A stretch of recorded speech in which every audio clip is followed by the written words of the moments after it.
and like Andy was saying, it can go pretty much through anything. It'll go through solid granite. It's just going to take time. That's the beauty of fungi, guys. It literally changes the components at the end. If it needs a particular acid, it will start creating that acid at the end. The Japanese, I think it was the Japanese, it was an Oriental, they were looking for the best route for their subway.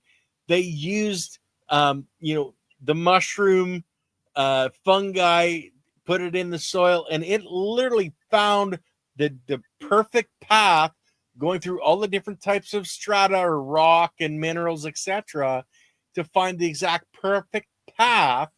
But it had offshoots everywhere, but it would hit something it couldn't go through, and it would leave a little bit there to start eating at it, but the rest, the main route, would go through that much quicker and find the ways. That's why fungal hyphae is beautiful, but you have to have the lower biology to keep the support of that fungal hyphae. You can add all the mushroom compost you want, but if it doesn't have, the biology below it to support it, it's just going to go to waste.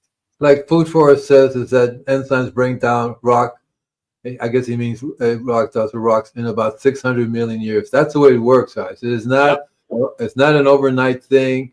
It's not by long term. We don't mean a year. Dude, this thing where Mother Nature works in terms of millions of years breaking these things down, and so we're in a big hurry to make things break down. So we have to learn how to deal with it. That's why in our garden, the vegetables they grow 30 to 60 days. You have things that are available.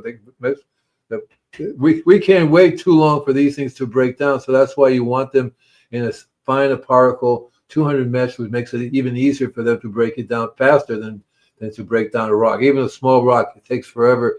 That's why it's called remineralization. That's how Mother Nature remineralizes the earth, but it takes a long time. So guys, just to give you an idea of that long time, these are in billions of years. The different sections here are the different, like this was water was developed, this was bacteria, enzymes, etc. This is billions of years. We're in this little bit of area up at the top here in the millions of years. So breaking down nature, it really makes a huge difference.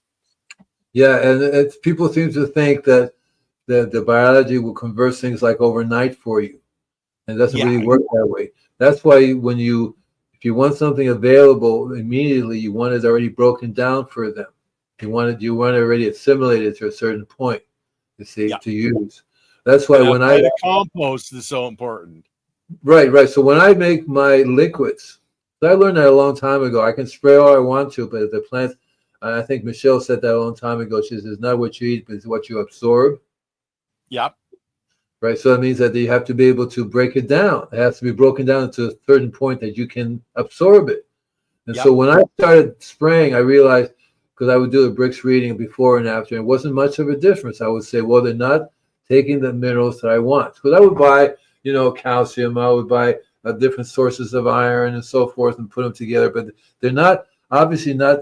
So that's why I started giving it to the worms. Let the worms take it apart, and the liquid that will come out will be the same product, but in a different stage. It'll be in a bioavailable stage that can easily be absorbed by the plant. That's why foliar feeding is so important when I spray. So when I go to people's property, I spray their leaves, spray their trunks. This liquid is immediately absorbed. That's how it is in nature. Nature has several different things going on. One of them is you have this availability on demand, right? In the air, in the soil, it already has processed. And then there are all this many different stages of how it gets to be broken down, how eventually it gets to be broken down. Mother Nature, like when you have an ice age, it's like thousands, if not hundreds of thousands of years, if not several millions of years first, one ice age. Yeah. What does the Food Forest say? Let's see. Let's bring that up. Soil is made in layers in nature. Green, brown layers. 1 inch of soil is made in nature every 10 years in the forest. In the desert, it is almost impossible. Hashtag pathway soil bank to make soil. And that's the way it works. It's not anything. So if we had an environment that was already working, the soil would have stuff that's already available, stuff that's in the process of being made available for you. And that's what Mother Nature does. It spreads it out throughout the world so that you can have access to all the tools, which basically means the trace minerals. But right now, we seem to have a little bit of a problem in that the system, the recycling system is a little bit wonky because we don't have the biology to break down the things that they're supposed to be broken down by biology.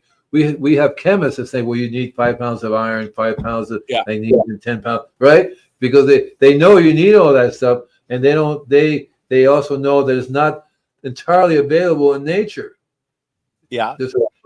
They don't realize that Mother Nature normally has it available, but now it doesn't. So that's why when you formulate your mixtures, you want to actually imitate Mother Nature, give it a blend of different minerals and different sources, but give it to somebody else to eat, which is basically your soil biology. What I like the worms. I like the worm farm because I basically took the worms out of the soil and made it a farm, right? So the worms are normally in the soil. They're normally found in the soil. They normally are the ones that contribute. They're the biology in a different way.